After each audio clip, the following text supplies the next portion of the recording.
2009 সালে নবগ্রাম অমরচাঁদ কুণ্ডু কলেজ স্থাপিত হয়। বাংলা, ইতিহাস, রাষ্ট্রবিজ্ঞান, ইংরেজি এবং শিক্ষাবিজ্ঞান এই 5টি বিষয় নিয়ে আমাদের মহাবিদ্যালয় তার যাত্রা শুরু করে। বর্তমানে আমাদের এই মহাবিদ্যালয়ে কল্যাণী বিশ্ববিদ্যালয়ের অধীনে 7টি মেজর বিষয় পড়ানো হয়। ডিজিটাল লাইব্রেরি, আইসিটি ক্লাসরুম, পরিশুদ্ধ পানীয় জলের সুব্যবস্থা, ভেষজ উদ্যান, ছাত্রীদের কমন রুম, আধুনিক সেমিনার হল এবং আমাদের একটি খেলার মাঠ রয়েছে।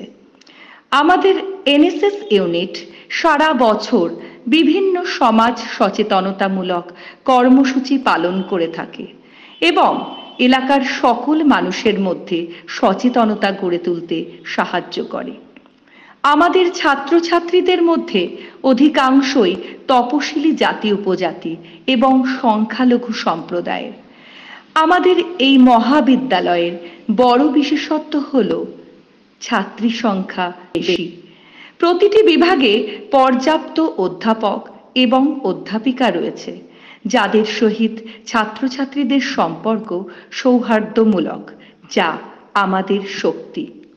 নবগ্রাম ও নবগ্রাম এলাকা সংলগ্ন বিস্তর এলাকাবাসীর কাছে আমাদের এই মহাবিদ্যালয় আশীর্বাদ স্বরূপ। আমি ডক্টর সৌমিত্র কর, নবগ্রাম অমরচাঁদ কুণ্ডু কলেজের অধ্যক্ষ।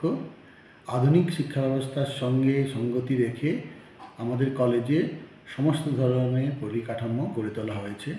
এছাড়াও ছাত্র এবং বিশেষত ছাত্রী সমস্ত ধরনের ছাত্রছাত্রীদের কথা ভেবে আমাদের কলেজে বিভিন্ন সুযোগ সুবিধা এবং পরিকাঠামো গড়ে তোলা হয়েছে। আমি তাই মুর্শিদাবাদের সমস্ত ছাত্রছাত্রীরা যারা এবছর কলেজে ভর্তি হতে চায় তাদের আমাদের কলেজে স্বাগত জানাই।